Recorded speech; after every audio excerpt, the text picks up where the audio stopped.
Have you ever found yourself swept under by life's relentless storms, wondering if peace can ever return?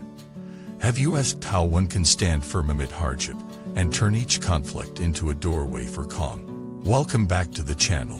Today, we explore the timeless art of remaining serene when the winds of adversity blow fiercest, and of transforming every clash into an opportunity for inner balance and compassionate resolution.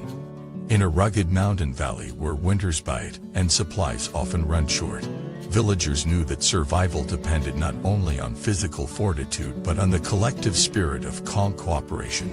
When avalanche berry paths or blizzards knocked down their power lines, they gathered in the central hearth, sharing stories, food, and warmth. Round the crackling fire, leaders guided conversations toward practical solutions, rotating watches to scout safe routes, pulling resources for repairs, and offering quiet reassurance to those overwhelmed by fear. Through this communal practice of cultivating serenity, they discovered that adversity, rather than fracturing their bonds, became the crucible in which their unity and resolve were forged. True serenity in hardship begins with the simple recognition that pain and challenge are inevitable parts of life's journey. Like the ocean's tide, peace ebbs and flows. When waves of difficulty surge, we need not resist them but learn to ride them with mindful grace. In such moments, the first step is to pause to bring attention to the breath, to the steady in and out that anchors us to the present. By focusing on this elemental rhythm, we center the mind and create a space in which the turbulence of thought can settle.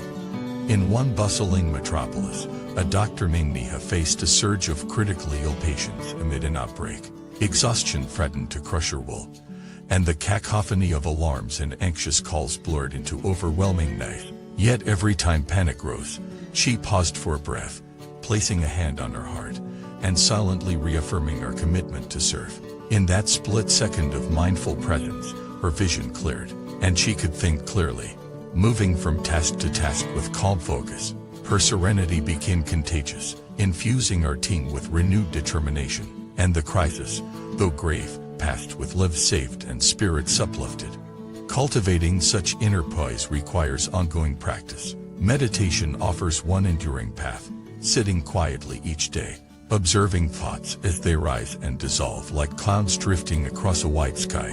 When anger flares, whether it's circumstance or another person, we note it without judgment and trace the sensations it brings: a tightening in the chest, a rush of heat across the face. By simply witnessing these sensations, we weaken their automatic grip and open the possibility of choosing a different response. Perhaps a word of kindness instead of a retort, a moment of silence instead of haste. Another key to serenity in adversity lies in reframing conflict as opportunity. A family business had long been riven by disagreements over succession. Siblings clashed fiercely, each convinced of their own vision for the company's future. Exhausted by the discord, they enlisted a mediator who guided them to view their conflict not as a destructive force, but as a wellspring of fresh ideas. Through structured dialogue, they unpacked underlying fears of abandonment, of losing identity, of failing to honor their parents' legacy. By bringing these hidden emotions into the open with gentleness and respect, the siblings discovered a shared purpose to preserve both the company and their family bonds.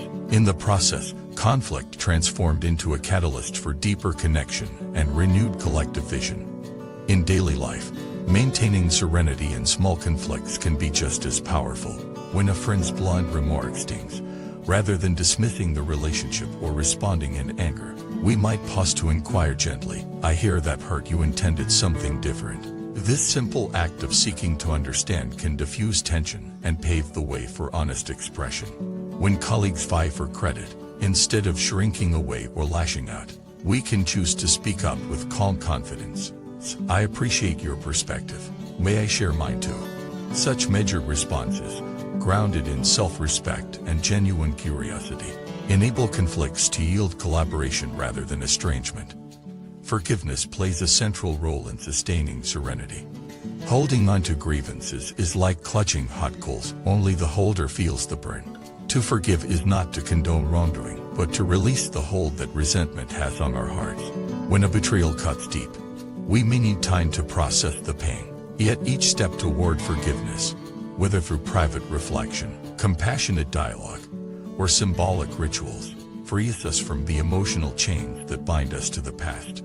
In doing so, we clear space for peace to bloom anew. Adversity also teaches us the art of equanimity, an unwavering mind that greets both joy and sorrow with balanced poise. In Buddhist teachings, equanimity is one of the four immeasurables, alongside loving kindness, compassion, and sympathetic joy. It encourages us to celebrate another's success without envy, to support another's sorrow without despair, and to meet our own trials without self-recrimination. When we cultivate this quality, we become like a mountain, unmoved by the shifting seasons of fortune, yet deeply rooted in the fertile plain of awareness. Practical tools can reinforce our inner resilience. Journaling through challenging times helps us track emotional patterns and find emerging insights. Rituals of self-care, whether a brisk walk in nature, a warm cup of tea with mindful attention, or a few minutes of gentle stretching, nurture body and mind alike, replenishing our reserves of calm. Cultivating gratitude, even amid hardship, shifts our focus from what is lacking to what remains: shelter, love, purpose, and reminds us that serenity often springs from recognizing small blessings in difficult moments. Finally, sharing our journey of overcoming adversity can illuminate the path for others. When we speak openly about our struggles and the strategies we use to find calm, we offer a guiding light to those still navigating stormy seas. Support groups, mentorship, community forums, and simply honest conversation with friends ripple outward, creating a living network of resilience that spans lifetimes and cultures. In mastering the art of serenity in adversity by pausing to breathe, reframing conflict, practicing forgiveness, nurturing equanimity, and leaning into community, we transform hardship from a curse into a crucible, refining our spirit with each challenge. In this alchemical process, we discover the fearless core of our being, the unshakable peace that resides beyond every trial, a sanctuary ever available, no matter how fierce the storm. Thank you for watching this video.